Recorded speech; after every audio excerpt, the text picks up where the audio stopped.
Wing live. This hangout on air is live. Woo! Woo! We did it.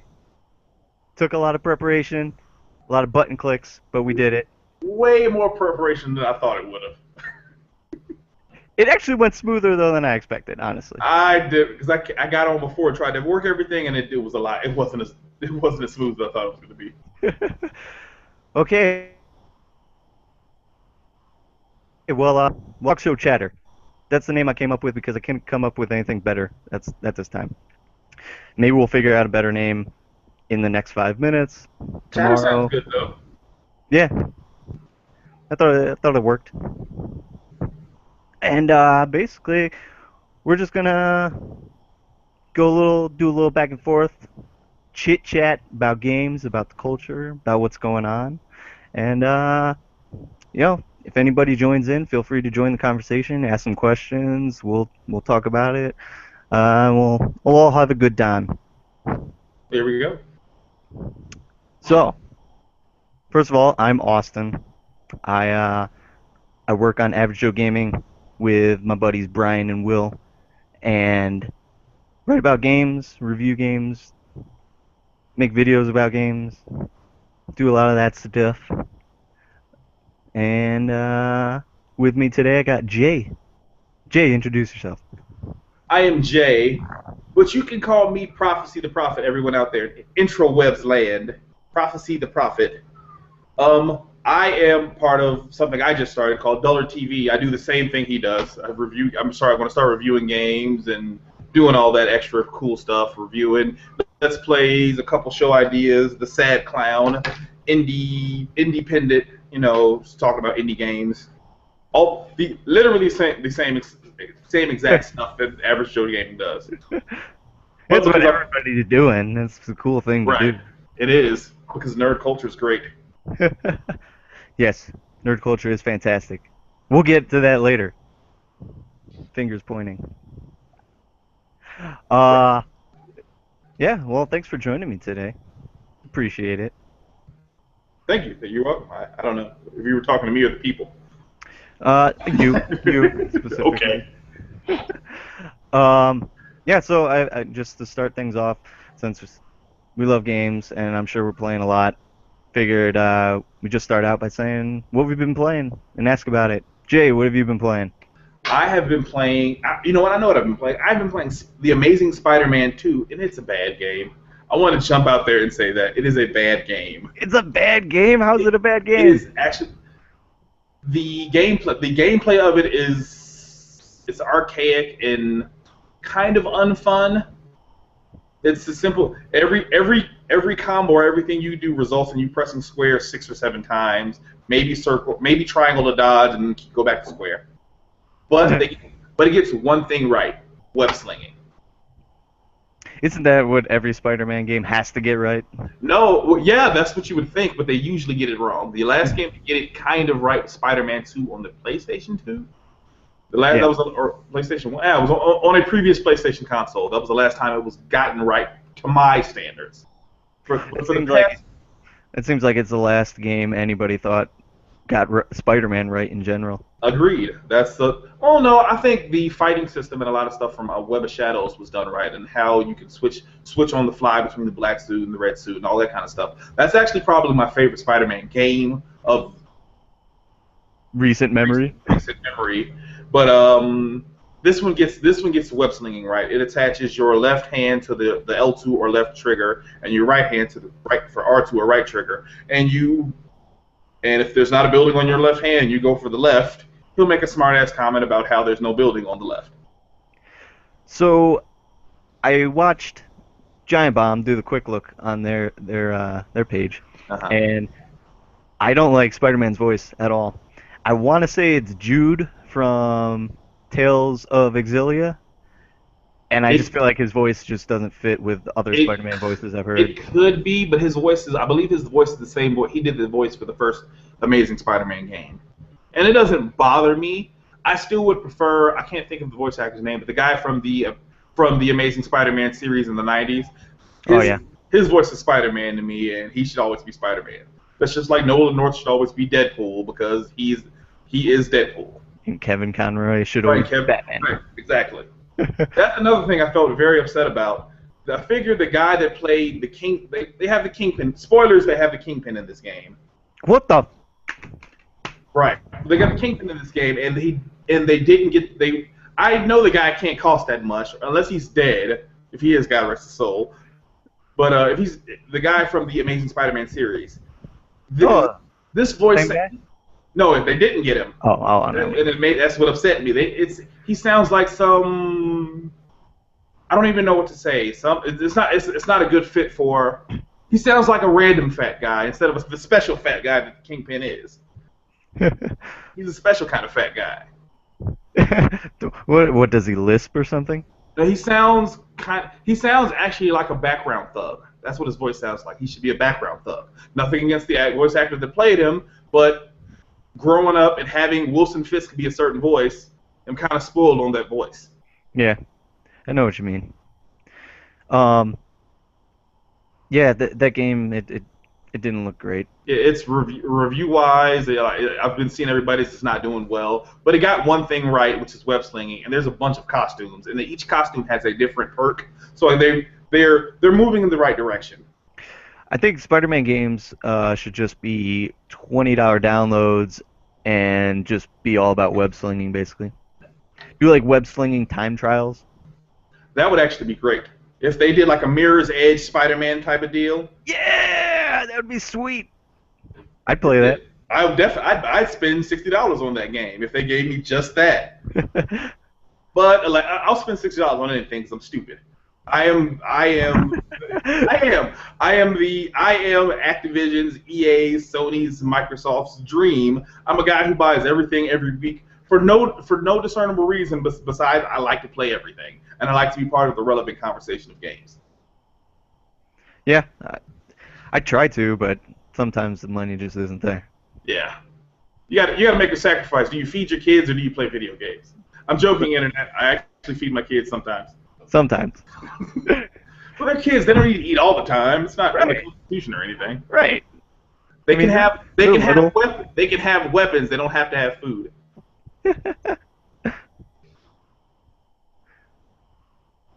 And I've been playing Trials Fusion also. I'm stuck somewhere in the middle of it, but I'm enjoying it. I'm stuck right around when it gets really, really, really painfully difficult. Yeah, I heard there's definitely a point in there where the game There's is ridiculous. there's a huge spike in difficulty from easy to medium to hard. Once you get to hard, it becomes less about having a little fun and maybe making a close mistake to being really, really precise. It's actually the internet says this so much with everything, but it is probably the Dark Souls of Everything is the Dark of Souls of every genre at this point. but it's like so unforgiving. Like one mistake or one thing that you thought you were on point for will send you having to start over because you can only gold them if you go through have a no fault run. And I am a perfectionist, so I have to have no fault runs. Right. So it sends me back and forth consistently into it. That sounds like it'll destroy your life. It If you will. let it. But it's fun though so far. This is my first proper Trials game because the only one I played before this was the Sony released one. Oh, that doesn't even count. You know, I Urban know. Trials Freestyle. Yeah. That's my only other. Well, except for Excite Bike because the Trials really is just Excite Bike with modern graphics. Well, if you want to go there, then I have played one Trials game, and that's been Excite Bike, and I fucking love the Excite Bike. Yeah, and that's why they were able to grab me because they said, okay, this is probably like a modern Excite Bike, and it is to an extent, but then it's stupid difficult. But I'm still enjoying it. Nice. Anything else? Maybe a couple. I've been splashing around in Vita games, Killzone Mercenaries. I'm playing a bot mode and random stuff. I'm waiting to get my hands on what do you call that? Sports Friends. That's Yep, me too. I'm waiting on that. Will was actually texting me and being like, "I need to play somebody to play with." Yeah, that's what So, I'm just waiting to touch it. And I got so like I just got to download it. And I already got my Move controllers charged up and sitting out there waiting to connect them to the PS4 for the first time. oh, I can't wait. It's gonna be so fun. It is, Really hope hopefully. it is. Yeah. So what have you been playing? I have been playing Daylight, which I just put a review up. I read the review on AverageJoeGaming.com and it did not seem positive. I watched the review for it, but yeah, it didn't seem you didn't seem happy. No, that game is not good. That game is not good at all. I will admit though, there was a point in your review I jumped because you were talking. It was right before you started talking about you turn around and the witch gets you, or Yeah. it pops up behind you. Before you said that, she jumped up and I got a little scared. Yeah, I tried to add that in just to make I tried to make it look like there were some cool parts because I did say that in the review is that sometimes things work out to where like it is legitimately scary and it actually is like kind of creepy. Right. Um it's just 90% of that game is not that. It's simply just like running, finding pieces of paper and going on to the next door. Um So, do you think it would have been better if it had been scripted more like an Outlast compared to being randomly generated? Because yeah, you mentioned that a little bit. You said the scripted parts are better than the random generation. So had they stuck to an actual creating an actual story and a world and a set piece world, would it have been better? I feel like they would have definitely. And it kind of um it opened my eyes a little bit to just the horror genre in general, and I really don't think any game could do a random generated game like that, put it in a horror setting and really have it work. So much about horror is like scripted and just kind of making these scenes happen a certain way, especially if it's story driven. Um, Daylight isn't really story driven at all, even though there is a story.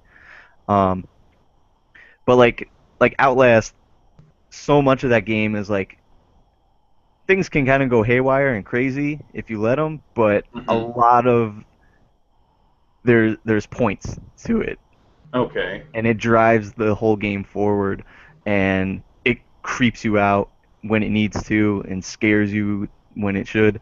Um, Okay. and Daylight just has this. Maybe they can improve upon it, but this was a pretty bad take. But this is the studio Zombie Studios. This is their first one out, their first game. Yes, Okay, well then I'll personally cut them slack because I'll, I'll everybody definitely can cut them have slack. everybody has a bad debut, and especially working with brand new hardware. Their first game is on brand new hardware. Yeah, Even though everybody starts out in the game is on brand new hardware for them, but this is brand new, and the big companies like Activision aren't getting the most out of their current gen consoles. yeah, So I'll give them the look because it didn't look bad. It just looked, from what I could tell from everyone that did, it seemed I watched the reviews and it looked like I saw the same hallway several times, but it was a different yeah. hallway because you were doing something different in it, which Right. is upset. That's a little upsetting. Yeah, definitely. It's and it's not even a long game. So to see so many things just get so familiar so quickly, it was pretty disappointing. Um, I wouldn't recommend it. Definitely not. Not But even for the 979 if you have PlayStation Plus. if you're really interested in it, that you might find something to enjoy about it. But no, you could probably use $10 on something better. Wow, that's bad. I'll spend I $10 on anything, so that's really bad. I mean, and I gave it a 2 out of 5 on our scale. And here's a perfect time to kind of lay out the scale for us. Basically, one is a broken game that's just like it doesn't work, it's horrible. And two is a pretty bad game. Okay, Like so it falls you under pretty most bad. you most likely don't want to play it. Maybe there's a couple things you'll like about it. At least for us, like that's how Right. I feel. And three obviously is an okay game. It's not great. It's not shit. Try it Okay. out if you're interested. Then you got four is like yeah, I would recommend this, especially if you're interested. I found a lot of things to like about it, but I also can nitpick and say this can be improved, this can be improved. And then obviously five is like pretty much as good as it gets. Um, Nothing's perfect, but I would give things a five. I I gave don't know. Teenage Mutant Ninja Turtles for the Nintendo is pretty perfect. I was gonna say Out of the Shadows is pretty perfect, but It you know. is it is as perfect as the miserable can be. I'll give it that, but Yeah. I'll give Uh, it I'll give it that. But yeah, it's the that's perfect broken game. speaking of broken games, segue. Not going to use that copyrighted phrase. I will be. I'll again starting the Duller TV channel and also Facebook, YouTube, or Facebook, YouTube, Google Plus, and all that other stuff. I will be doing stuff with broken games. I will be finding the fun in really broken games. It's called the series will be called the Sad Clown. Sad being sad, clowns being happy. Yay! Finding the fun in bad things. Like I'll probably at some point be doing the bad horror game. I can't remember the name of it that fast. Daylight. Daylight. There we go. It's so bad it slipped completely out of my mind already. Already. As you were saying, continue with the games you've been playing. I saw you Um, playing Child of Light. I was playing Child of Light. How was that? That game.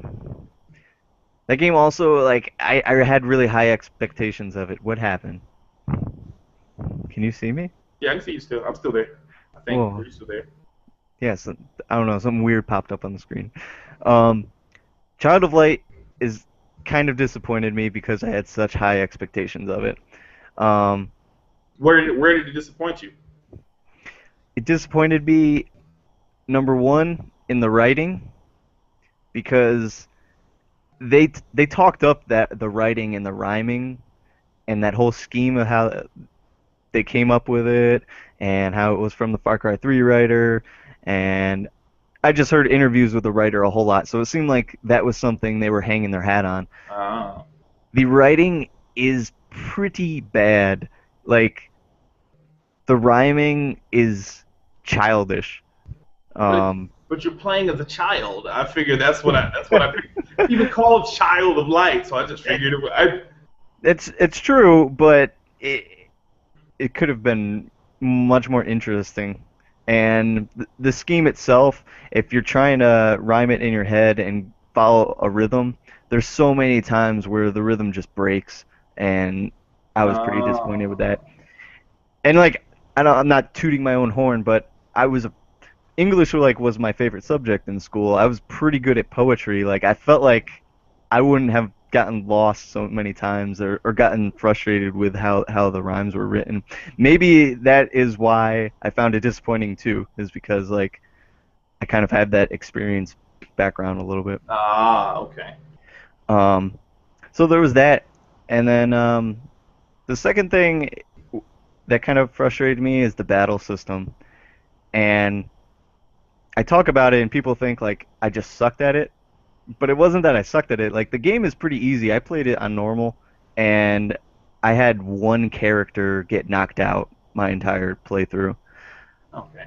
So I would recommend probably playing it on hard if you're just jumping in and you're a good gamer. You play RPGs, but the system is on this time bar where all your two characters, and the enemies are on the same bar.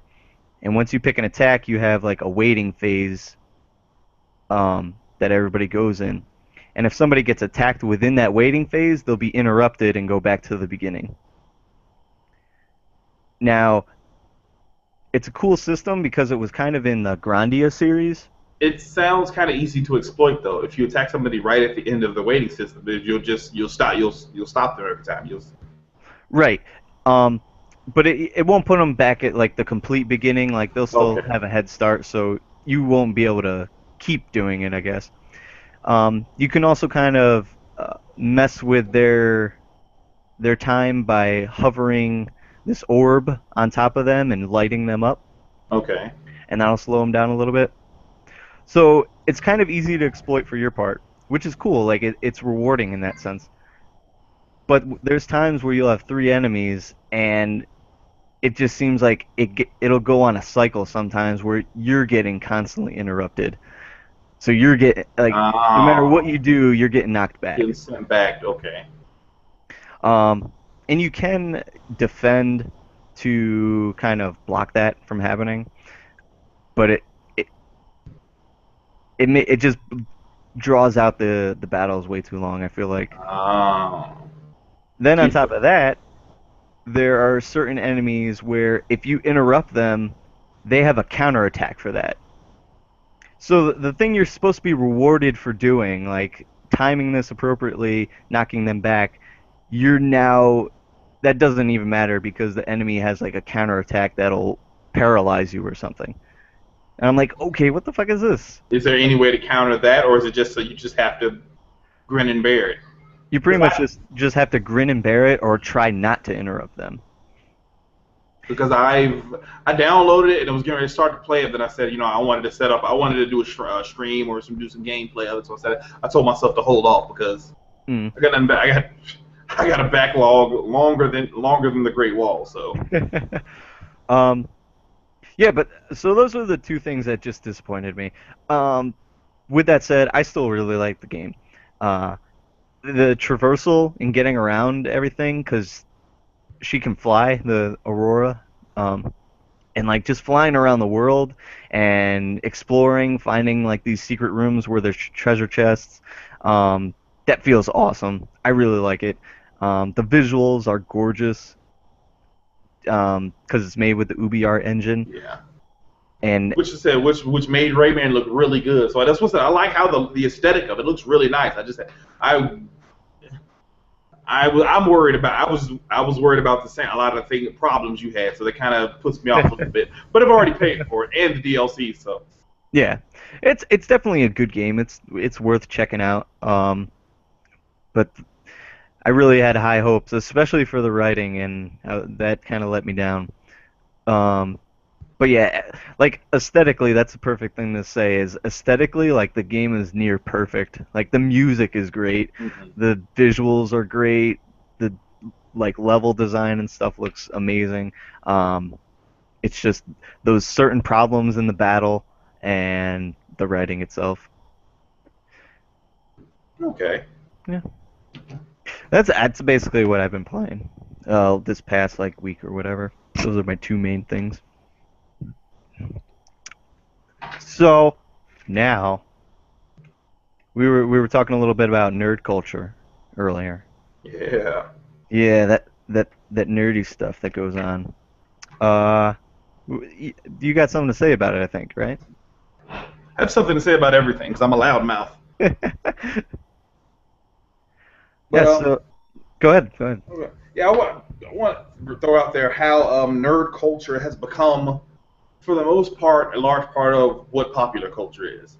Not just on the scale of comic books and video game movies and video game adaptations and all that, and consoles selling like hotcakes to people who aren't the huge game players, but small things like a lot of the athletes. If you look at a press conference, they have on thick framed glasses with some with tape around their nose because they're mimicking what the nerd culture, or the gamer girls who say, I'm a gamer girl, I play Tetris, and or I play Word with Friends, look at me.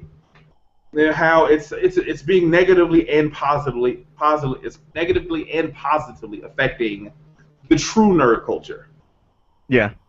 because they're just very shortly ago. I don't want to date this too much. The Amazing Spider-Man 2 movie came out, and I've been hearing mixed reviews from comic fans. I've been hearing they loved it. From non comic fans, not so much. I can actually pinpoint. I haven't seen it yet, but I can guarantee I know exactly where it falls that they don't like it. Uh, I'm not going to spoil that for the people who don't know the fate of that certain specific character. character.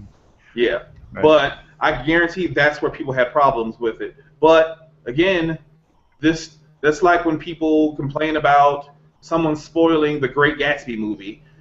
This stuff is over 50 years old. This isn't new literature. You can, if you type in that character, you finish typing. If you start typing in that character online, I can guarantee you in the top three is exactly what everybody's upset about Right. in the top three on Google. So it's people not knowing the culture for that specific thing to be upset about it. But yeah, it's the overall big thing with what I view with it is it's being dumbed down to to the point where people like myself, like yourself, like Brian and Will, can be upset a little bit about the people that aren't really nerds that are being posers, that are posing nerds. Yeah. Because I've been a nerd my whole life. At some point, I tried to be a badass. Didn't really work out. Fell back to being a nerd, and continued to be a nerd all through the badass phase. And and I and I feel I'm better for it. And I appreciate that more things are mainstream or geared towards us now, the nerd culture. But now it's making it hard. It's hard for the real things to stick out and the great things to stick out. Because yeah, sure, everybody can love The Walking Dead and everybody can love Spider-Man and everybody can love Batman. But does anybody love Damian Wayne? Does Yeah. anybody love? Does anybody? Who's Damian Wayne? Wait, what? I'm just joking. So please don't do that. I was like, Brian will strike you down. But you're Um, like, yeah, I mean, I know exactly what you mean. Like, I think the biggest thing, especially with that, is like since this rise of nerd culture has happened, like it affects us in a way of like, do people really even care about the things we are caring about, or are they just doing it to get the attention, just doing it to feel feel a part of this world? And like that's certainly the thing that I think every fad kind of goes through, but right. it's That's definitely something that for us that we've been so entrenched in it from the beginning that it's like, well, I mean, we're happy that the more people are expressing this, there's more people to talk to. Like, I've met so many cool people because like this video games have spread and comic books and stuff has spread right. so wide, but you always find those certain people that it's like, oh, cool, you like Spider-Man? What was your favorite issue or something? And they're like, Peter Parker, the movie. Wait, what? Right, exactly. Because I get into this argument. I got into this argument a couple days ago when me and somebody were talking about the upcoming, at that point, upcoming movie. They were saying they couldn't wait to see the movie, and they were giving me poser knowledge about the Amazing Spider-Man series. And then when I informed them that the Amazing Spider-Man movies are actually the Ultimate series, they're not based on what they're actually based on, actually what the namesake is they're based on. Hmm. They kind of got upset with me, like I didn't know what I was talking about. Yeah, and Like, that's always the worst. yeah, like I did. So yeah, for anyone out there watching, the Amazing Spider-Man films are based on the Ultimate series. Just want to throw that out there. Definitely. As you could just tell, number one, by the way Peter Parker acts. And Um, how he acts and how the origin story of right. him.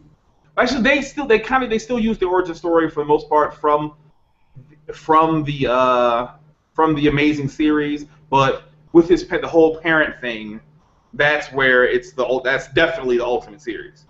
Yeah. Um, sorry, I'm trying to check to see.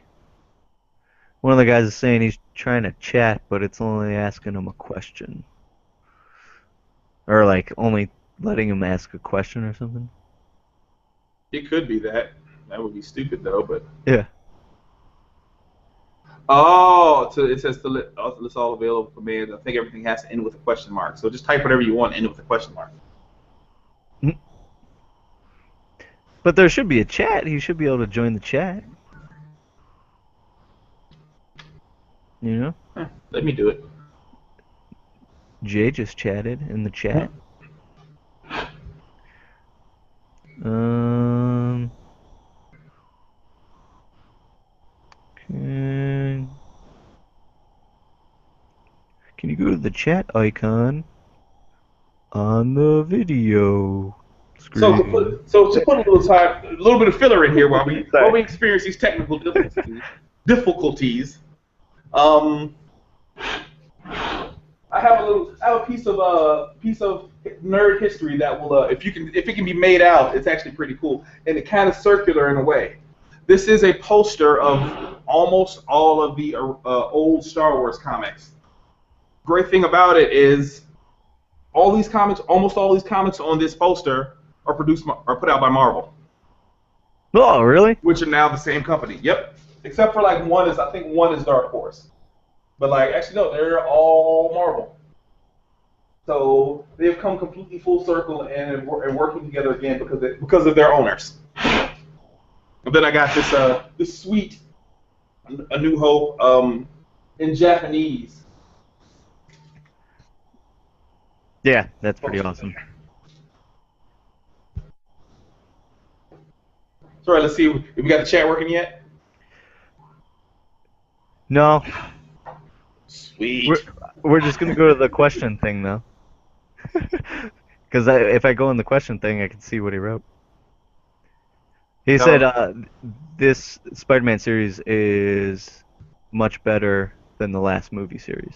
I agree. I agree with that so far from what I've seen and what I've read. But that was due to the mistakes they made as producers and directors.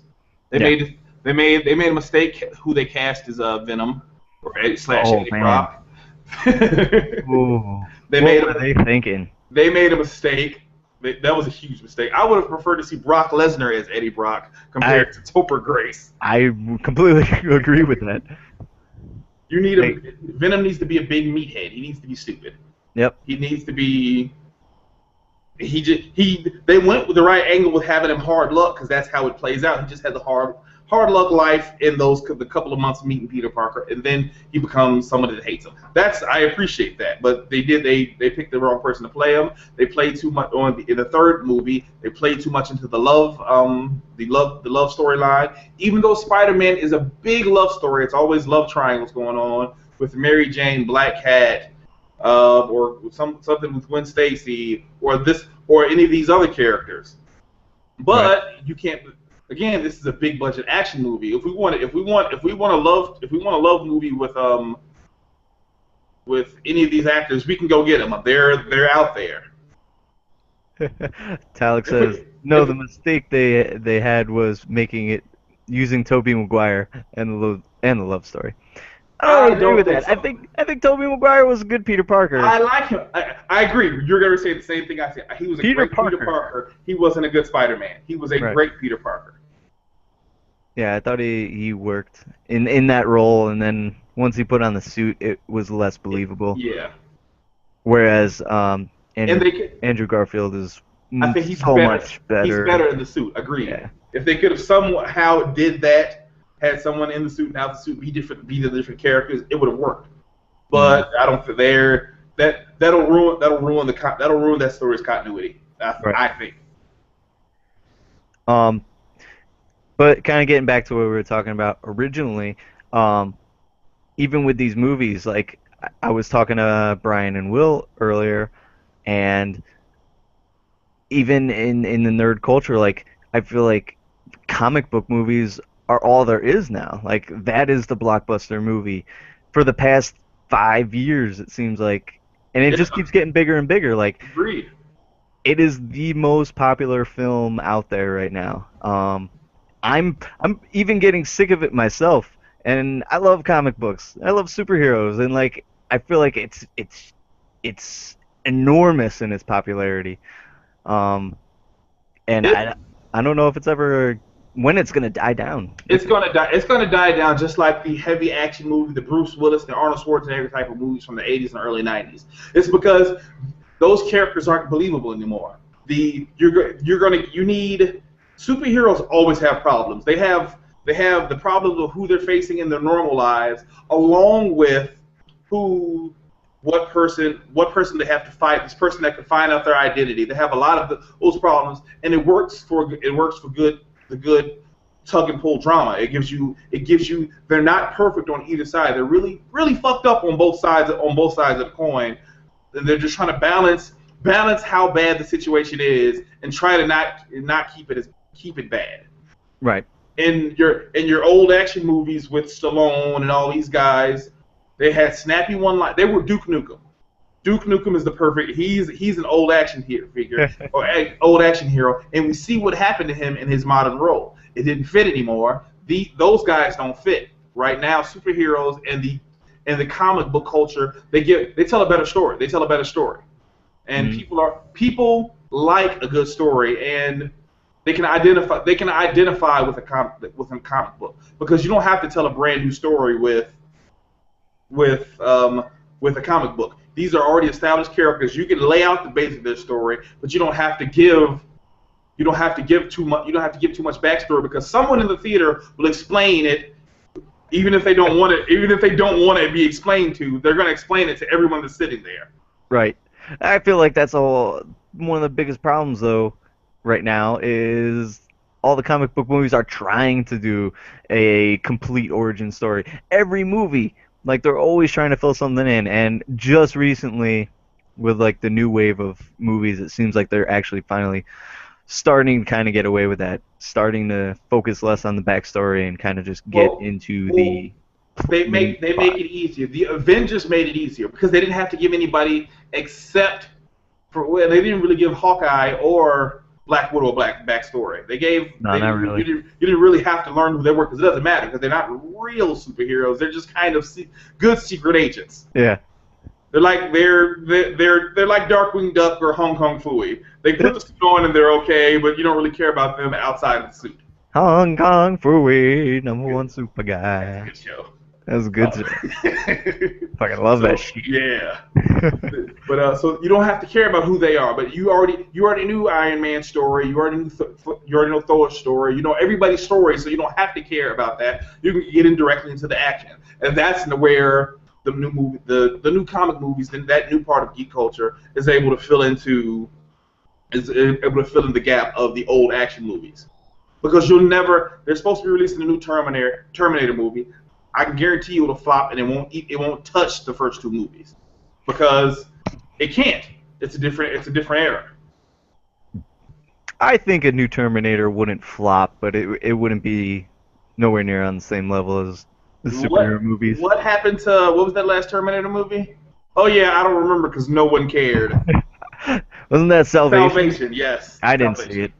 I didn't either. I watched part of it. It didn't grab me, and I love the original two films. I don't know.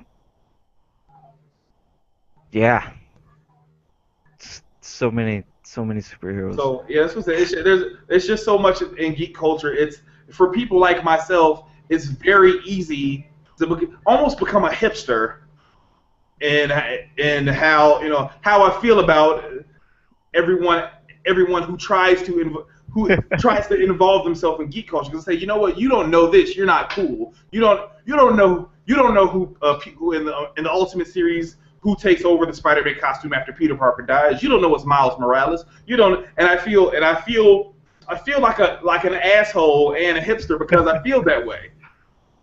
Right. I mean, it's hard not to, but you gotta kind of try to balance that. You know, you gotta try to educate people without sounding like an asshole, Nope, asshole. or you can just No, be an asshole.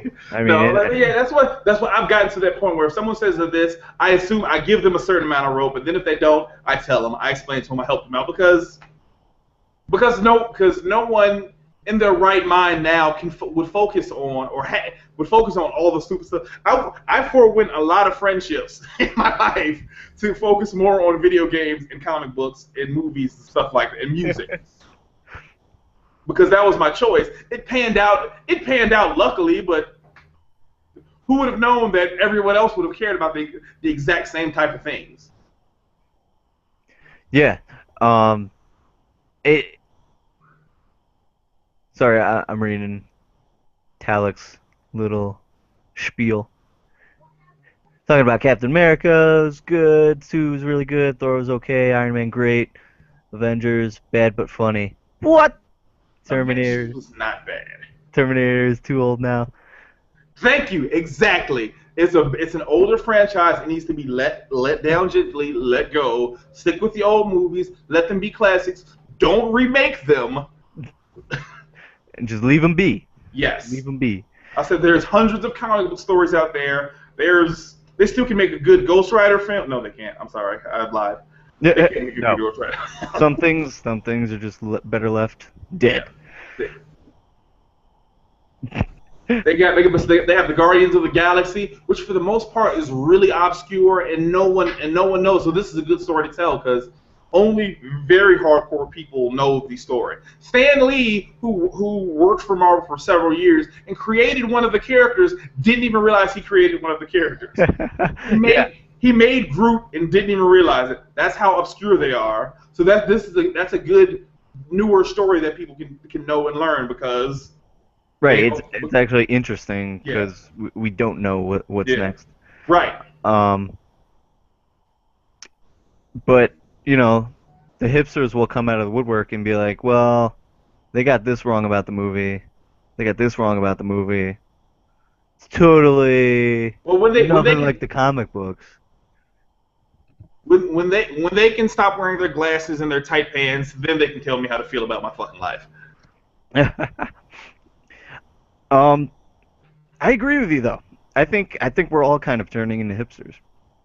I think every single one of us. Yep. I I think that's more than just nerd culture. I think Yeah. That's in it's everything. I think it is the way of the future is to be a hipster Yeah. because there's a little thing called the internet and it's at everybody's fingertips. So everybody thinks they know everything or first discovered something before anybody Right. else.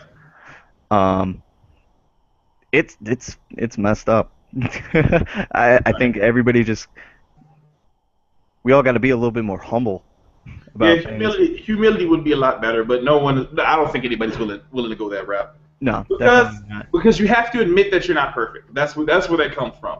If you admit you're not, but at the same time, that's where we've also like all gamers. We've set ourselves as or quote unquote the hardcore gamer. We set ourselves to say, hey, these guys that play Call of Duty or Madden and that's all they play, they're not real gamers. Come play Dark Souls with me, or you didn't even know Demon Souls was a game, or we've become those guys. We got to realize that if Call of Duty doesn't sell what it sells, we don't get the games we want. I don't get I don't get a shitty Amazing Spider-Man every year. I don't. You don't get. They don't bring all of these JRPGs to the east or to the west from the east because they can't afford to. They may have thought Tomb Raider and Hitman were failures for Square Enix, but they still turned a profit and And they they sold they made really money. fucking good too. Right, they sold millions of copies. Even Sleeping Dogs. Right, Sleeping so Dogs sold pretty damn I good. think somewhere north of 2 million, but it sold millions of copies, and they said, "Oh, this is a failure. It did bad." Look at PlayStation Vita games. All of the indie developers. Oh man, I sold 100,000 copies. I'm rich. There's a humble. Speaking of humbling, there's a humbling that needs to go across all that stuff. But to trick back to the hipster thing, um, we have become a lot more humble and stop being assholes because everyone doesn't everybody because I've not played one of the most popular game series of all time, Half-Life. I haven't played any of the games for more than 5 minutes. Hey, I'm with you. And I wanted to, I tried, but they just suck. And a lot of people are gonna, this is going to be a bad thing that a lot of people are going to scream at me about, but Half-Life as a series sucks. Yeah. Maybe I didn't get far enough into it for it to be great, but it shouldn't take 10 hours for a game to get good. Final Fantasy 13. Agreed. I tried and tried and tried for Final Fantasy 13 and it just didn't work for me. um, I tried all three games. The third one was the most enjoyable, but I didn't know the story from the first two to care. Rob says Madden and Demon Souls are both great. I don't care for many of the pointless adventure games that are copycats of each other. Um, I think that's kind of thing too. these games you like what you're talking about with Call of Duty and stuff, and how there's that subsection of gamers that are like these games suck because they're the same thing every year. Like if you're not playing those games, you really have no reason to judge it. Um, they could be great games. They could be really iterative on what they did from what they did last year. I was actually Um, having a very similar conversation with a buddy of mine about. He says, "Oh, well, Call of Duty is the same every year." I said, "It's a shooter, sure, but every time you play Batman, it's a comic book game. Every time you play it, that doesn't yeah. make it any less valuable." But go ahead, finish your statement. Um, no, I was kind of actually getting to the same thing you just said. Like with the recently announced Call of Duty Advanced Warfare. There's a whole bunch of people that are like, oh, just another Call of Duty, just another Call of Duty. It's always going to be Call of Duty, Yeah, or else it's going to be a new franchise. Like, right. and no, the sales aren't gonna stay there. They aren't gonna be the number one top dog because you just can't do that. But there's plenty of games that will release and be good games, and people who like those games will continue to like those games. Just because you're not into them, that's fine. Exactly. That's why the culture has spread so much. Um, Demon Souls and Dark Souls, they're huge now. But who would have ever known? Like Dark Souls is one of the most punishing games out there. Right. And Sony obviously didn't know because they wouldn't have let From Software make Dark Souls. It would have. We've been playing Demon Souls 3 if you could have figured out that this was going to be a hit. yeah, but who would have? Nobody. Exactly. I would have figured it because I didn't because the average gamer now can't take that kind of punishing difficulty. I Because still if they could, remember I was working at GameStop when Demon Souls first came out, and I remember selling out of it and people coming in like left and right looking for the game, and we're like, it's sold out. I'm like, what the fuck is going on? Do they know that this is like the hardest game that's released in over a decade? And look at two sequels now. right. I still haven't beat Battletoads, and that game is the hardest game that I have ever played. That it's the hardest game that I believe has ever been created because it's unfair for it comes from the quarter munching years when games were just eating quarters, Hmm. arcade machines, and I don't think a Demon Souls can't top that because I haven't met a person that's beat Battletoads yet. Yeah, nope, not me. Probably can't get past the first level. I can make it I can make it to wherever the sewer part is. Oh, is that when you're on the bikes? Yes, Yeah, that's. that's as far as I can make it. Wherever that is, which I think is the third level. Unless I'm mixing it with Turtle in the hoverboard thing being the third level, but it's somewhere in there. I've never made it past. Um, Rob also mentioned Uncharted and The Last of Us, and I wanted to kind of bring that up too with stuff like Call of Duty. Um, I think it's amazing when the studio feels like it's at the forefront in games. Like they can make something and then move on, and the studio's still intact and whole and doing good things. Now, Naughty Dog might not be intact anymore I was getting because ready to say they are no longer intact because everybody they left. lost every week for what the past 5 weeks. Someone's left. At least one person. I think the first week 2 people left. That is bad for business. That's Amy Henning left. Every person that has been attached to the Uncharted franchise by name that you know, hey, this person is an important person. They're ahead of something, or they do something big with Uncharted. They're gone. The Yeah. bad guy from the new game, the art director, the creative director. I think the sound director's gone now. That makes me know that Uncharted 4 was definitely going to be in trouble. And I'm actually if this turns it into, hey, we're going to create a different game than what it was going to be, I'm for it if it's not going to be an awful game. Because if Yeah. they trusted all of these people for all of these years, and they said, hey, whoa, what the hell are you doing? Give me your keys, you're drunk. I'm not going to let you drive this car out of here. I appreciate that. I mean, I think they're just making an Uncharted kart racer right now. Uncarted. Like, I'd play that. I would definitely play that. yeah, they did it, you know, Crash 1, 2, 3 kart racing, Jack 1, 2, 3 kart racing. You know, It they were like, okay, we realize we don't need a whole story for our kart racer for Uncharted 4, so you know what, wouldn't you that be guys can great get if it out. was a kart racer with a story? Yeah, that actually There were that'd be drugs and a pretty sweet. cartel involved. I would love that game. Yeah, I'd buy that for $1. Oh, what were you talking about? Hipsterness. Yeah, fuck those hipsters.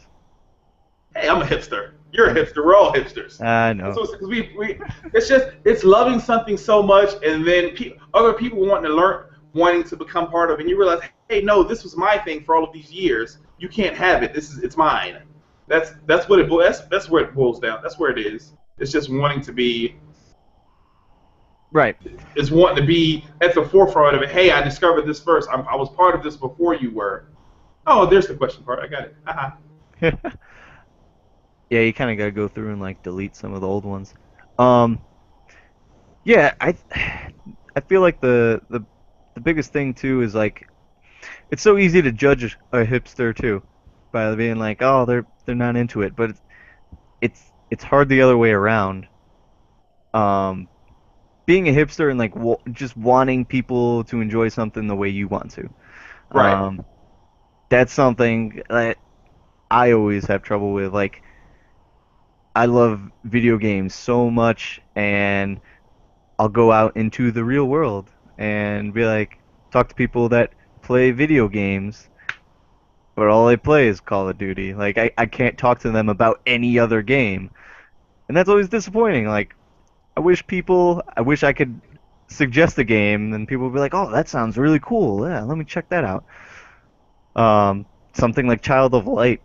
If I were to tell somebody at work about that game, they'd look at me like I'm crazy and be like, what the fuck are you playing? Flower. If I were to describe Flower to I love somebody, that game. I love Flower. Flower is fucking amazing. That is probably one of my favorite games of the last generation. I actually can agree Hands with down. I can agree with that, and I have a special reason for agreeing with that. I'm like broadcasting my dirty laundry and telling the truth. I was depressed. I was diagnosed depression and everything, and I played Flower.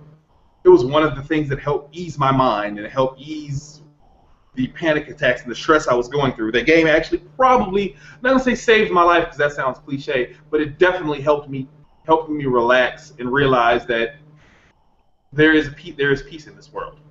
Right. Yeah, that's awesome. And that's awesome that there's games out there like that for people. I think now more than ever, people can use games to kind of as like a coping mechanism, and there's different things. Gone Home. That have you Yeah, played that yet? I still haven't played it because I'm waiting for it to come to consoles. It's coming. It's coming. I know I'm happy and waiting. But I was going to say something. Oh, like Journey. I cried after Journey. I broke down in tears. I had the weirdest moment because I said I put me out there. I grew up without my father, and I'm playing before I knew that the characters were somebody else. I'm playing, and the person that I was following, they decided they broke off and they shot a different way, and I couldn't catch up to them. Out of nowhere, I screamed, "Daddy, no!" I said, "Fuck, this just got real." This shit just got real. Yeah, I said, "Fuck, what?" I had to put the controller down. I don't drink. I wanted to go get some vodka or something really hard to drink because I was like, man, this is fucking real now. This guy, and I like at the end of the game when I finished it, fucking balled. I like sat the controller down. I just laid back on the couch and cried. That was the I had never been that emotional over a video game that I wasn't raging at, Hmm. that I wasn't throwing a controller at the wall and breaking something. I've never been positively emotional about a game until within the recent years, and that's because games are changing, and that's actually what the hipster mentality and a lot of people can't pull away from. that games aren't just games anymore. They are entertainment. Experiences. They are experiences. They're what TV was becoming in its past at this point.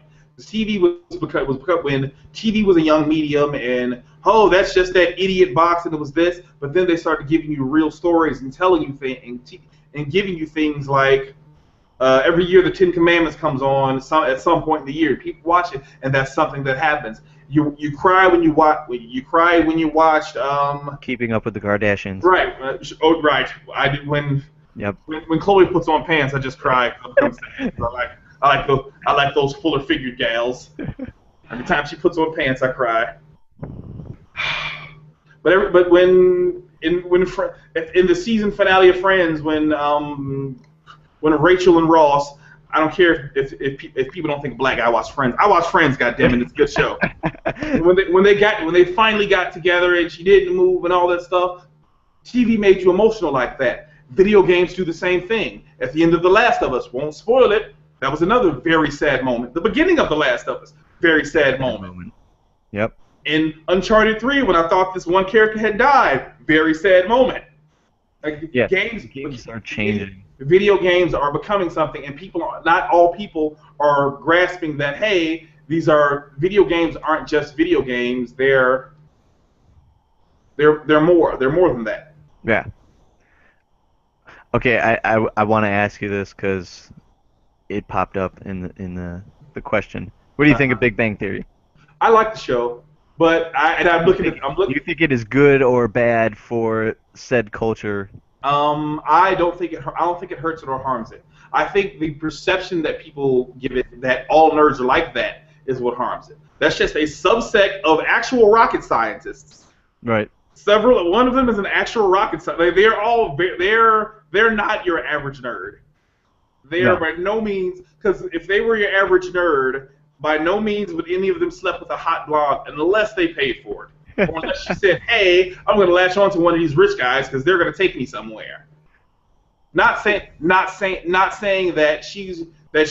her motive, but they wouldn't hang in the same circles. Even though she lives across the hall from them, they at no point would they have become that close.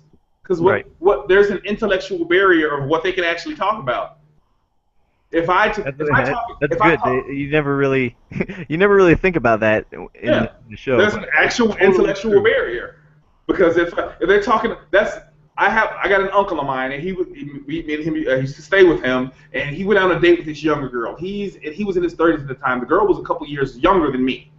I was like 21 at the time. She was maybe 19. He went on a date with her. He came back and told me, he said, man. He said, I want to date with this girl. She was stupid. He said, I was talking to her because he works with computers. He was doing all this stuff, telling her all this. And she says, after he said this very deep conversation, she says, I like clothes with pockets. That is literally what would happen in the Big Bang world with their conversation. Really? There'd be nowhere for them to go. There's literally peace. I'm out. Right. There would be and they would part ways, and that's like if all I did was imbibe comics, video games, and that's literally that is all I do. I'm not gonna lie. That's all I did, and my wife wasn't appreciative of that, and didn't at least kind of wanna stretch into my world, which God bless her, she does, because she doesn't appreciate why I care so much about video games and the stakes in these companies, and why I care that David Hayter should have continued to be the voice of Snake. She has no clue why that matters to me, but she cares, and that's what could happen. What could happen there, but there at no point does it, because I'm not smarter than my wife. She's actually much smarter than me. So in that world, we would mesh. If she was on that level and I was where I am, to the point of where I am, because I'm not that. I'm smart, but I'm nowhere near rocket scientist smart. Right. I couldn't. It wouldn't happen. It wouldn't make it. But the intellectual barrier is even enough for you guys. Yeah. And you both have chosen to kind of mesh together. Yeah, and accept that. Enough. Yeah, she accepts the crap I give her, and I accept. I accept tea cozies or coasters. I'm not really sure what I agree to sometimes. I just say yes. I'm with you though, because my girl is the same way. Like before me, she could care less about anything PlayStation, Sony, whatever. Right. And now like she watches Up at Noon with me every Oh, that's week. darling. She'll remember people and like their names and be like, "Oh, like what's Jeff Gershman talking about?" Oh, that's wow. She's Like better. She's better than my wife in that regard. She remembers. She remembers some of the YouTube stuff we watched together. She'll remember that stuff, and we'll have conversations about that. I watch a lot of I hate to plug the show, but the Game Theory okay. stuff and about different stuff, and she'll watch that and she'll follow that stuff with me. And there we go. Actually, my girls say his little catchphrase all around the house because they're silly because I watch stuff way too much online. But yeah. But back to the initial hipster thing that we were supposed to be talking about before we changed way away from it. That's all right. This is fun. This is what we do. Right, I like it. So, okay, along with being a hipster and all that hatred and all that stuff, or I say hatred, but the bad feelings that are in games, there's a lot of harassment in games. Yes. Yeah, a whole lot. Um, Well, harassment. What before we do get specifically to are you talking about? Okay, yeah, before before. we get to the harassment, though, I see there's a question here for me. Yay, I feel special. It says, what are my thoughts on microtransaction and DLC? Are they killing the game industry slowly? Yes and no. There's two things. I have two different mindsets on that. I believe that microtransactions are hurting the game. Well, hurting the game when it's pay to win. When it's creating a barrier that a threshold that someone can't pass unless they buy this extra thing. But if you're buying stupid hats and a mustache and this color swatch for these pair of pants that you want, that doesn't do anything but line their pockets. That you can beat the game without purple pants. Yeah, I completely agree with you. Yeah. It's the way it's implemented, and sadly, most of the time it's been a pay to win, Yeah. cheap scale where you pay $20 to do something that should have been included right from the beginning. Exactly. Um, That's my problem. That's one of my problems with Call of Duty. Activision has monetized it so well that people don't realize that they're paying $110 a year for a game. mm, Because yeah, you buy the $60 base game, they give you a couple months where you're playing just that game. Then all of your buddies buy the season pass, so you have to buy the season pass because if not, you can't play with them because they'll be in a different playlist set with people who have those maps you have. Not along with that, recently they've added with a Black Ops 2 and Ghost, they've added a couple of guns in the mix. So now you're paying the DLC to get a couple of extra guns, which have better function. They have in Ghost, the newest one that'll be coming out in 2 days on the PlayStation, a month ago on the Xbox. It's a dual AR submachine gun. yeah. That is my favorite gun set, and I've always wanted a submachine gun with more reach. And then it's the people who are paying that are ending up just decimating other people. Right there, And the people who don't pay are at a very noticeable disadvantage. yeah, especially when that gun comes out and it's overpowered, because now it wasn't place tested with the rest of the stuff with normal people. Because when a game comes out, they have to do some balancing. Say, okay, this is a little bit more powerful. We're going to balance this. But when this gun comes out, and then okay, we're going to unleash it on the world. And if it's overpowering, it's hugely noticeable because everyone that is paid for it will use that gun consistently and without regard. And go into it, and they're dominant until they can fix it. And if the people that play Call of Duty or games like that consistently, they're at the huger advantage because they're playing it more often and they're playing it more hours before this thing can be patched and fixed. Right. And the system is fucked. Right. That's what that. It's so flawed with patching in stuff, and I appreciate adding in things, but when it puts on a multiplayer level, when it puts people at a disadvantage, it's bad.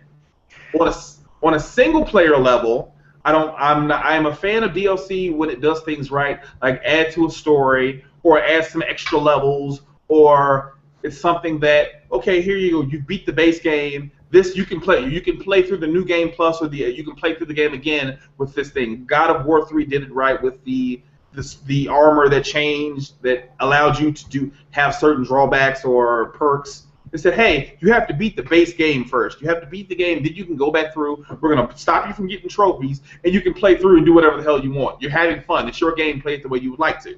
Yeah, for sure.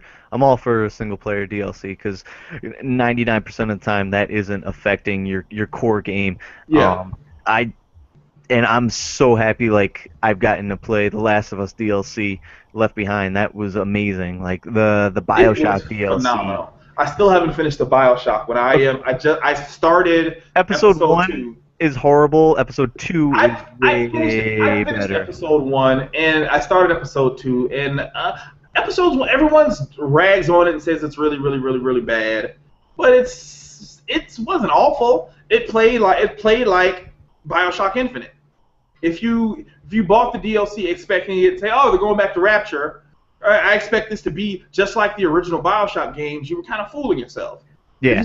But it played like the game that it was made out of. If they were going to change the gameplay, that creates a whole new engine usually that they have to change and modify things for. Now, fine, they did modify things and change stuff for episode 2, and I think the pacing is a little off. I think it's a little slow. Yeah. I'll That's give just, you that. that's me though. I like the fast pace. So because I don't need action stars in my movie theaters, give them to me in my game, Right. and because I'm controlling that, I'm having fun, I'm interacting with that. I can make that gun scene or that explosion scene as last as long or as short as I would like if I'm good enough. You are the Terminator. Right. I think one of the most recent games I feel like that does any kind of pay transactions is Hearthstone. I I fucking still love haven't that. tried it. I still haven't tried it. That game is free to play, and you can legitimately just not spend a single dime As soon and as have soon a as good time in as soon as they charge me $30 and slap it on the Vita, I'm down. it. But If they charge me money and put it on the Vita, I'll pay it. I'll play it and pay for it. right. The only thing you're paying for is more packs of cards, and obviously, if you pay, you're going to get better cards quicker. But Right, but you can still earn those cards without having to pay, and yeah, you can I'm earn those fine with exact same cards. if it'll give it to you a little early. If you pay, I'm not really good, but if you can earn the same stuff at an okay, decent pace and a decent rate, it's the ones that how the real money auction house worked for Diablo 3 that worked badly because essentially people were monetizing it and ruining the game. You had the weapon drops were off; they weren't as good. When it came to the PS3, it was a lot better Yeah. because there was no real money auction house attached to it. So I felt that like games like I see this gentleman brings up John Madden on this question thing. Madden being the exact same way with his microtransactions. I agree. Yeah, that's messed up. That's crazy. That's actually really really bad. It's a bad philosophy because you have this ultimate team mode which allows you you essentially play against people online or your friends and that you have to buy packs. You can play to earn the packs, or you cannot you cannot have them and really suffer for that. Or they don't add the teams in. When I used to buy Madden for the Sega Genesis, PlayStation 2, you used to have the best of the East and West, the best of the or NFC and AFC. You Yeah. had those teams by default. They are now DLC. That is ridiculous. Messed up. You make a person essentially you strip away parts of a game that you've been consistently giving that person for free. So someone who's new to the series, they won't know to be upset. But if they're a consistent fan and they've been giving you money every year, they're pissed at you because hey, last year, a couple years ago, you gave it to me for free. Last year, you didn't give it to me at all, and now I should be grateful because you're allowing me to have it if I pay you extra money. Mhm. I understand video games are cheaper than they've ever been in history if you factor in inflation. Shit, if you don't factor in inflation, there were $90 Nintendo games Yeah. at the time, which is ridiculous. So I understand that, but at the same time, you lose you'll lose a fan base a lot quicker. Yeah, I completely agree. I feel like there's plenty of things out there now that will turn people away. And the next question was about like Titanfall on Xbox One, and if it's turning off older gamers because they're scared of microtransactions. Um, I don't even think it's necessarily the microtransactions themselves that do this. I think it's the way a lot of games are presented in general. Like Xbox One, especially when it was first announced, like it had that always online thing, and that turned a lot of people off. Um, That actually didn't turn me off. I was actually for all that because I'm always yeah, online anyway. Nothing they said affected me at all. They said, "Oh, you can't lend your games out because they're attached to your system." I made the decision to go all digital 3 years ago. I don't own a physical. I haven't bought a physical game in the past 2 years that wasn't Kingdom Hearts 1.5 because I didn't have a digital option. yeah, and like it's sad to say, but I feel like stuff like that is it's just going to happen with games because there's going to be a shift where everybody gets left behind, and the people who are on board. um and I think stuff like DLC and microtransactions, digital copies, like all that stuff kind of factors in where there's going to be older people that just don't feel right about that, don't like how that industry is moving, and are going to, I don't want to say left behind, but I kind of feel like that's what's going to happen. You've even see it now, or you saw it before with the 16-bit to 3D space. There was a lot of gamers back then that just didn't like that jump to 3D. Not to mention it looked like shit Yeah, back it then. looked really ugly. That's why I didn't like it. Haha, there's my light. That's the one Hey, there problem you with are. that's the one problem with being a black guy. Shadows are not your friend when a Now, video recording anything. now it looks like we're recording a documentary. There we go. I just couldn't see myself and it was bothering me. I literally had to turn to where the house lights were at my back because I was losing daylight. Daylight. It's a horrible Haha. game. Horrible game. Don't mention it. Okay, let's go back to the harassment stuff. Right. So I can't remember exactly where I was going with that. Um, felt like so long ago. Harassment in gaming. There's a lot of okay. Speaking of Titanfall, I was playing Titanfall a couple days ago. I was on the Xbox One, and of course, somebody called me a couple of racial slurs. Oh, well, Who would have thunk it on Xbox Live that anyone would ever be mean to anybody? But it happens. that sounds like a strange event. I don't think that's Mm. ever happened to me. So playing with a gentleman with a European accent, I'm not sure specific. Actually, I'm very specific which company, but I don't want to bash that. I don't want it to reflect on that set of people because of this idiot, because he was an idiot. By far, this guy was an idiot. So threw a couple of N words out with the ER, not with the A, Okay. and refused to believe that I had been to college. Refused to believe that just a lot of negativity thrown out. It was bad. The bigger thing was I only started at Einstein. I stayed very calm. The only reason it piqued my interest to say anything to the guy at all, is because he was bashing our teammates for being bad when he wasn't number one. I feel if you're going to bash your team for not playing good, you should be number one to do that. I know that he wasn't number one because I was. Okay, so he was on your team. Yes. He was bashing you. Yeah, Oh. bashing everybody because they didn't play well enough when he wasn't number one, two, or three. If you weren't in our team, yes, we lost and we were playing attrition, which is team deathmatch for people who are not playing Titanfall, and it was like it ended 300 to like 198. We got thrashed, we got destroyed, but he's bashing everybody for being the worst players he's ever played with when he wasn't number one. And his gameplay didn't. I actually followed around for a match, and I got more kills being behind him, stopping him from being killed, than he got the whole match.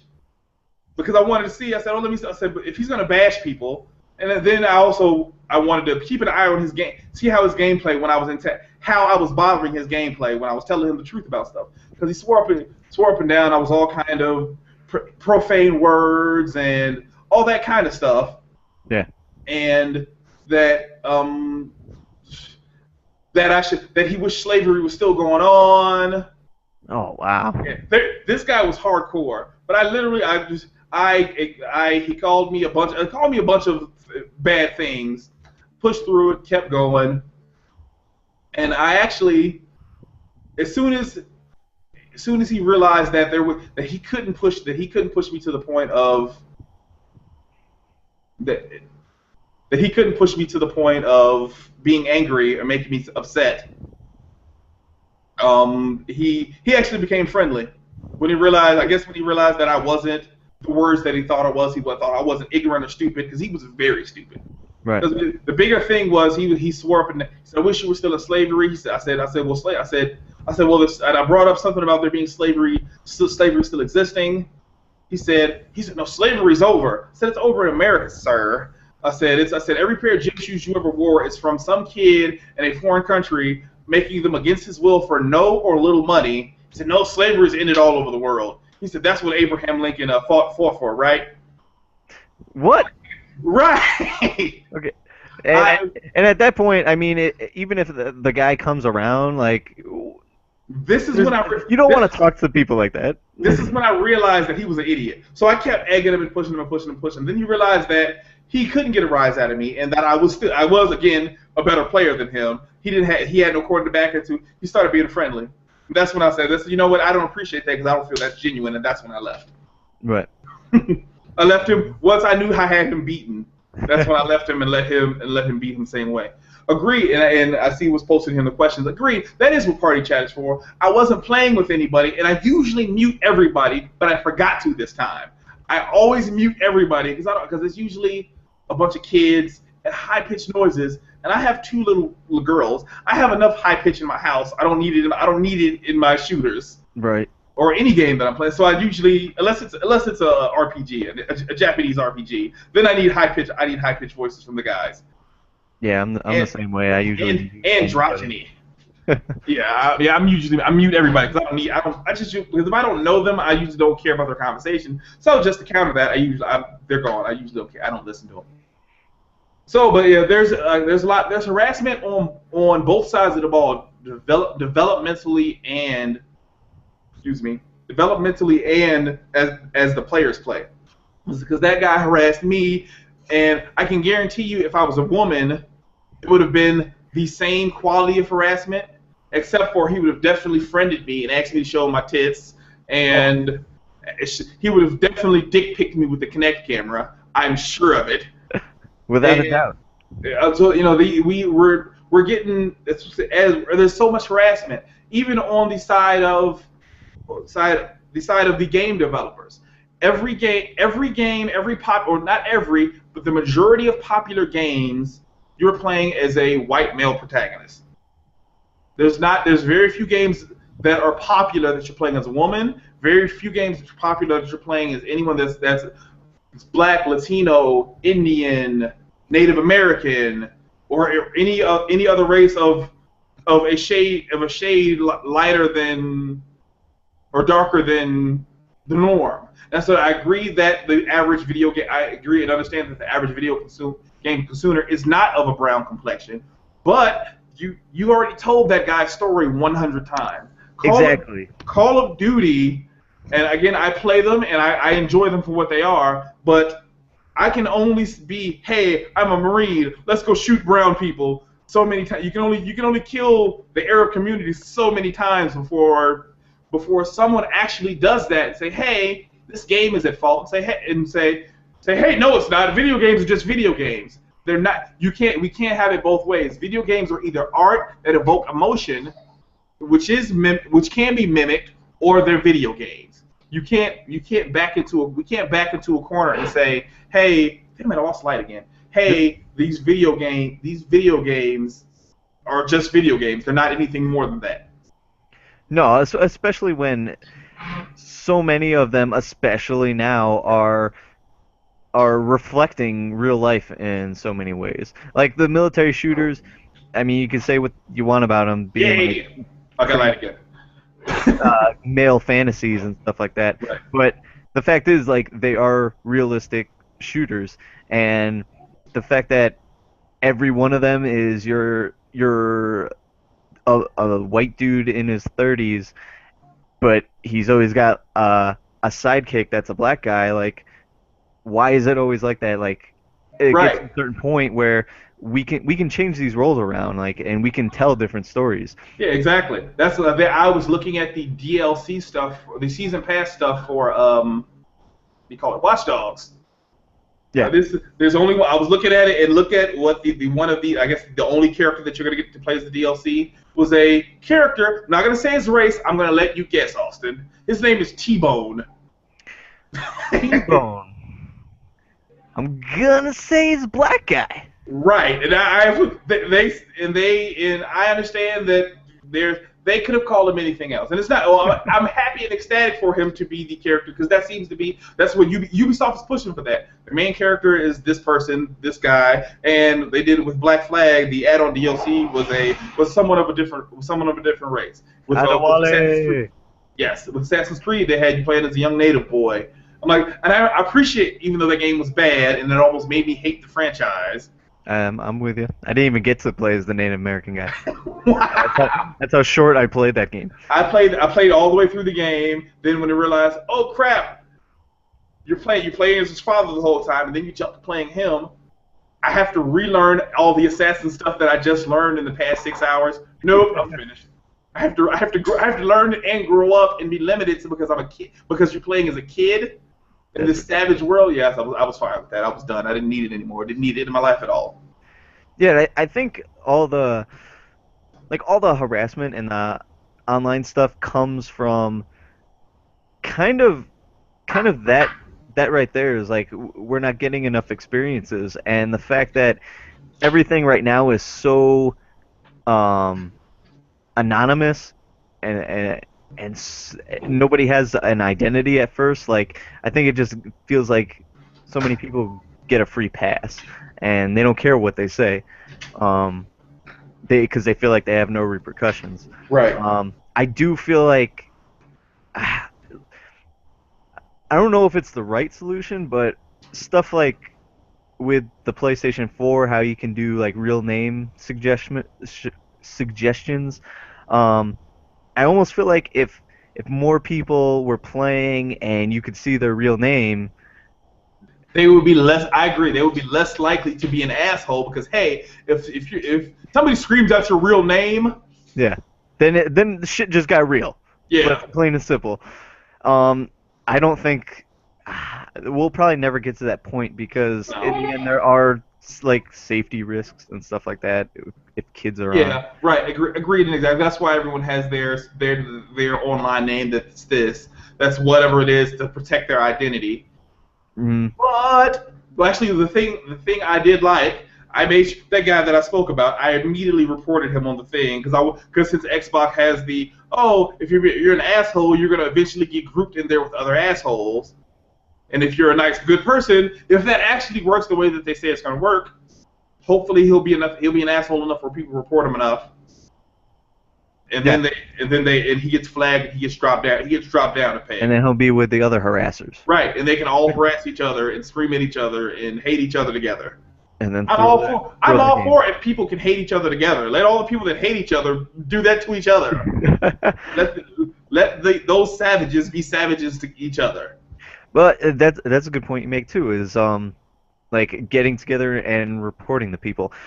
I, honestly, I think another big problem is that a lot of people just let it slide, or if it's not directed towards them, but it's on your team, like was were your teammates saying anything back to this guy, or trying Nope. to take the same Nope. position you were? Nobody said anything. Because that's what I'm Exactly. saying. He couldn't have involved him because I said I every round outpaced him in kills and not in my kill death ratio and all that good stuff. So any stuff couldn't have been directed to me because I played better than him. So you can only insult people for doing worse than you.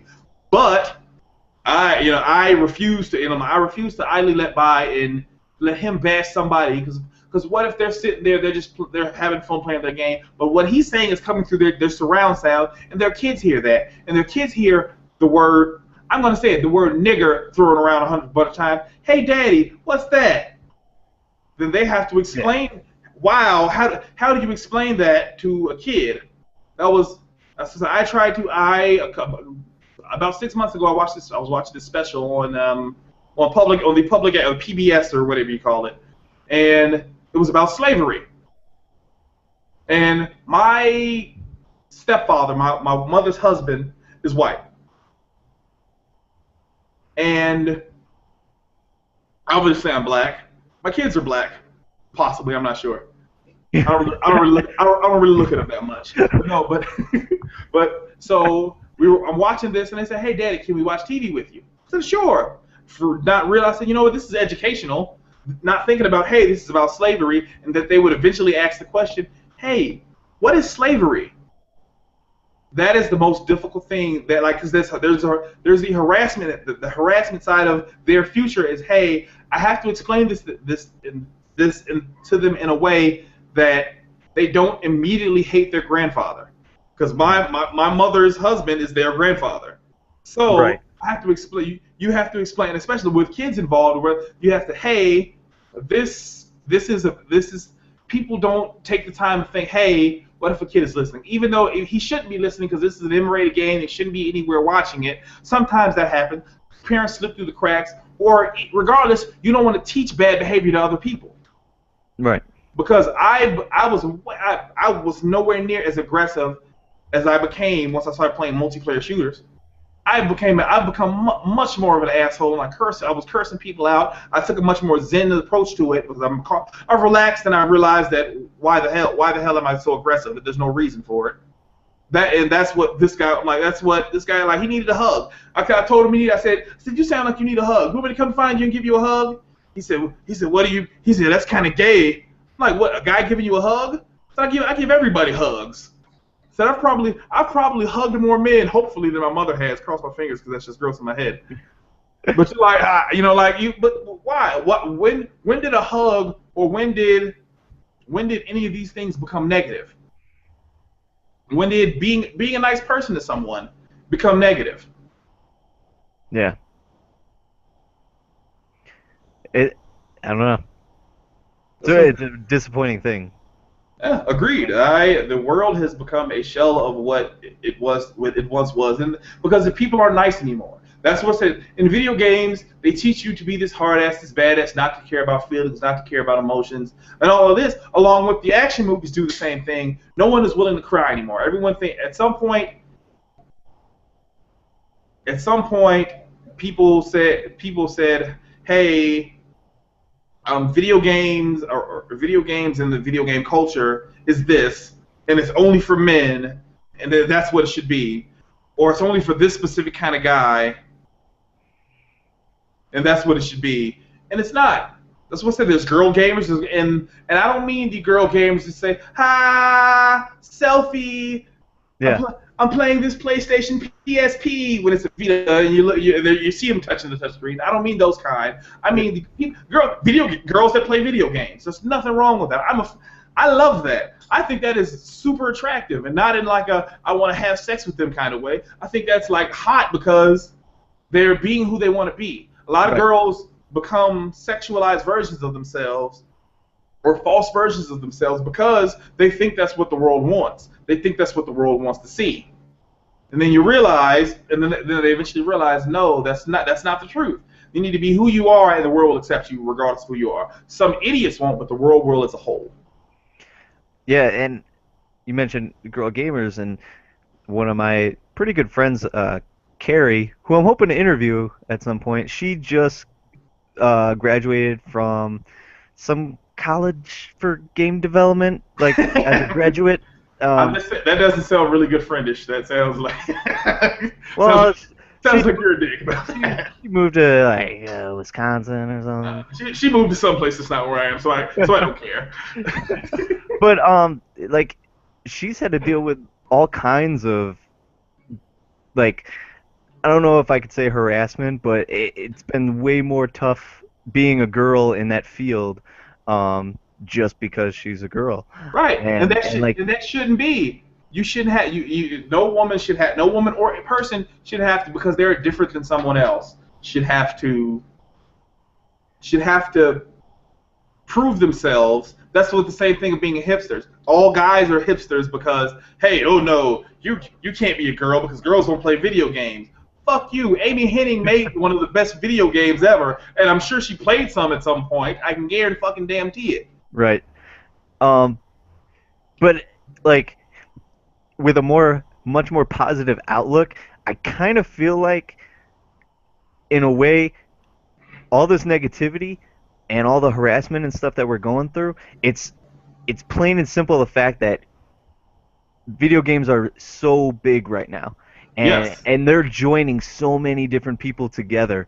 And you know as well as I do what happens when people who don't understand each other get together. Yeah, exactly. Harassment, Right, but violence, and harassment, like argument, hatred. and But but I'm it's just going glad that there's no actual version to burn someone with something in video games in real life where it has an right. effect because But that's where we'd be pushing towards because it would be literally like it'd be a riot, it'd be a sex riot, not the good kind of sex riot that everyone gets blowjobs out of, the kind of riot where like people are going to would get hurt. This would physically result in bad things if something physical could happen outside of this. But right. I can guarantee if you put all of these people in the room with each other, they wouldn't even look at each other Mm. because I feel like they're so awkward, and we're all so awkward as gamers, and we've been awkward because nerds are awkward. We're awkward. yeah, We don't. for sure. They're so awkward that they say, "Hey, I'm doing. I don't even know how to talk to a girl. So if I show her a picture of my dick, she'll like me, right? That's what they do. That's what they do on TV." I think though, like because of that, like eventually all the walls will fall down, and Yeah. in the end, it's going to be better. And I don't know how long that's going to take, but I feel like there are steps being taken, especially in the gaming community, where like there are certain sections that are getting more praise. There's people asking these questions, and there's people defending the people who don't have a voice. More. There's more people rising up and saying, "Hey, why are girls not as advertised in the industry as being like these people are making great games?" There's more people standing up. Patrick Klepek from Giant Bomb and stuff has gone on Twitter and Yeah. has had I all read. these I read a negative lot of comments. stuff on. Yeah. Yeah, and talking about the negative community there and how like it's all about speaking up. Like each one of us have to do our part, and we Yeah. can all kind of work to change that, definitely. Agreed. And I feel like it is getting there. Agreed. That's because before Phil Fish almost virtually dropped completely off Twitter. If anyone Except doesn't for know, April 1st, yes, which which was the pissed me off. He pissed me off again. best. But because I still follow him, and when he does pop up every once in a while, he says something before he dropped off. But you guys who don't know who Phil Fish is, he is the gentleman who created Fez. He said, "Fuck you guys," and quit the games industry. He said, "You know what? I'm sick of everyone coming at my head because I'm who I am. Fuck you guys, I'm leaving. I'm taking my new game that I just announced with me too. I'm taking my ball and going home." But before he did quit video games, which I didn't think you could do because I haven't quit them yet, but before he quit video games, he asked a question on Twitter of, "Hey, tell me the name of one black developer, one black indie developer," and about 30 people that I actually read we don't know. He said that's the problem. Like then he went on this huge rant about that's the problem. That there's no that games are being made the way they're made because we're not pushing other people aren't being pushed to the front. There's no reason that he said there's no reason that and it's crazy. I'm thinking about the only developer that's black that I could think of. I can't even think of his name, but he was part of the team that did PlayStation All Stars Battle Royale. I can't think of his name. He's like the only black. That guy is the only black developer that I can think of ever. And I'm like, God damn! And fuck, I don't even know his name. Yeah. I'm like, I had one, and I could have beat him. I could have won the internet, and I couldn't even think of his name. I ended up looking it up, but he had already started his rant, so it was it was already pointless because he was already screaming at the world. Have you heard Treachery in Beatdown City? Yes, yes. I'm pretty sure that guy's Is he? That's what I'm saying. But that's great. But he's I'm like, either black or Hispanic, but he's not white. right. But and it was that, and the other like everybody then got mad when God of War Ascension. There was a trophy that was called Bros Before Hoes. Not gonna spoil if no one's played it. I don't want to be the guy that spoils what part that comes from. But it comes after the part where some female abuse happens in the game, or in the normal world it would be female abuse. It's Kratos kicking ass like he always does in every game. Right, it's the same. At that point in time, I believe the creator, like 3 of the heads of Santa Monica were women. The people that were pulling this game were women, and they put that in because they thought it was funny. So, women should be offended. I think it happened at a wrong time, and I think a couple people in the games media pushed it more than it should have been pushed. For sure. Because yes, if you want to be upset about something, be upset that in Mass Effect, there's no same-sex options unless you're a girl. Lesbianism is fine, but if it's 2 guys that like each other, that's taboo and wrong. Those are bad things. I support the whole lifestyle of the LBGT, lesbian, bi, gay, transsexual. Yeah, transsexual. Yeah, I did it. Whatever. I don't care what you say, lady over there. I support everything about that life because I want everybody on this planet happy. If everybody's happy, it makes everybody else's life better. Yeah, we can all get on with our lives and like, enjoy while we're here. Right. If for the people not liking someone's sex choices, their sexual preferences, is like me going to Dairy Queen and saying, "Oh my God, that guy's got an Oreo Blizzard. It's not a Butterfinger Blizzard," and slapping out of his hand and protesting Dairy Queen. Or it's more like going to Dairy Queen and being like, "Where the fuck are the burgers?" Seriously. Right. Yeah. Being upset that there's no chicken strips at Dairy Queen. Those people can just go to hell. Yeah. Fuck those. Yeah. Fucking hipsters. That's right. those sex hipsters. They're sex hipsters. See, brings it all back around. It's circular. It's like a circle.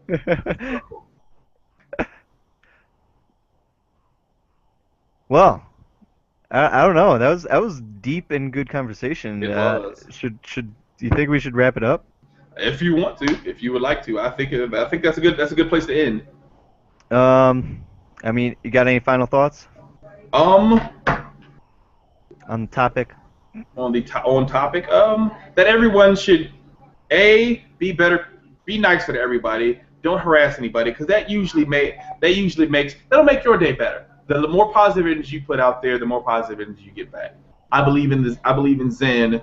I'm not Buddhist, but I practice a lot of things in Buddhism, which everything is circular. Everything comes back. Be more tolerant of people that are trying to get into the things that you like. Because people like the things that you like, that doesn't make you like them any less. People right now hate Star Wars because it's not what it was when they were kids. But Star Wars was the first series was 20 years old the first movie was 20 years old when I was a kid.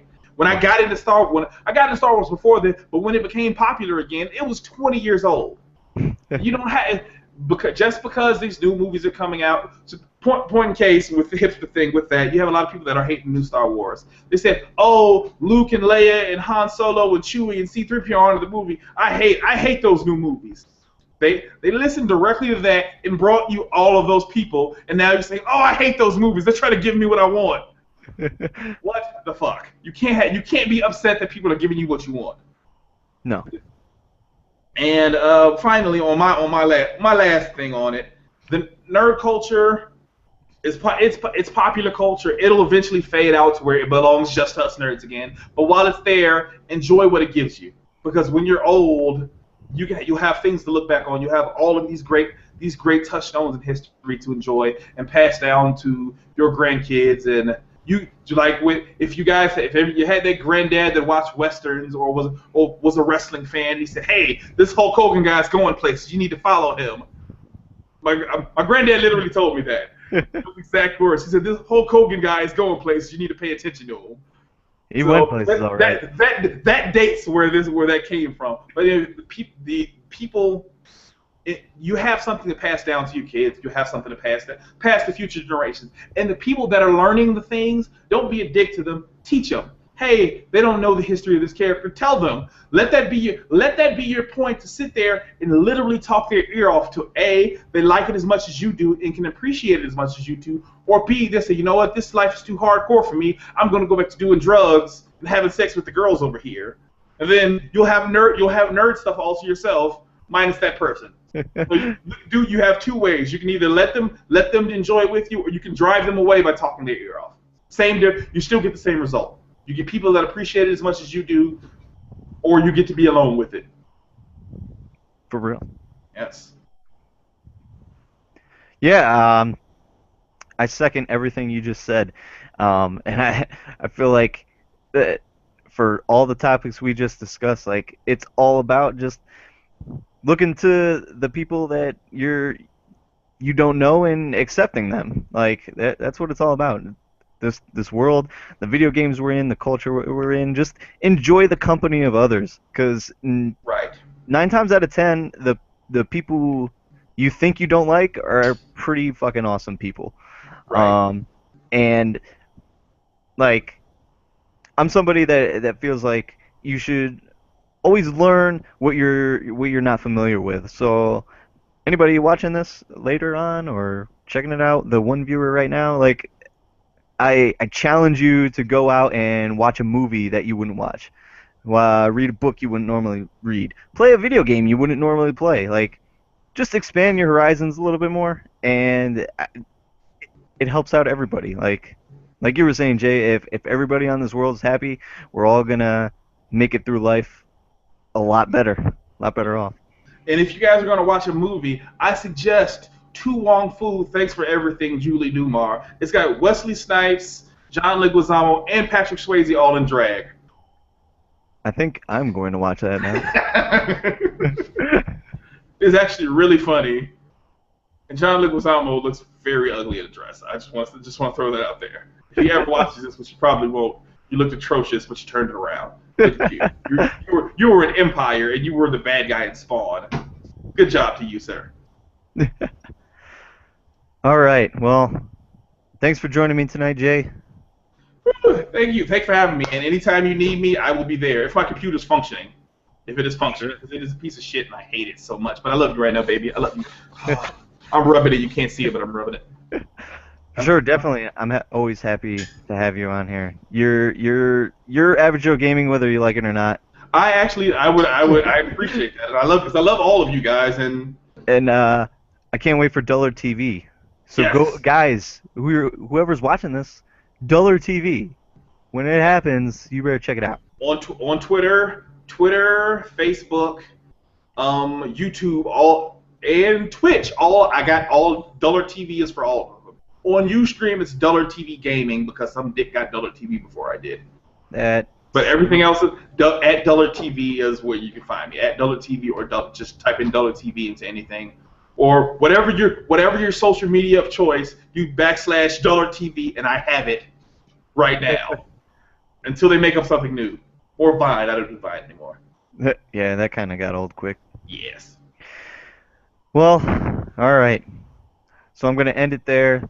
Everybody, thanks for watching Average Joe Gaming's talk show chatter, and we will see you next time. Woo!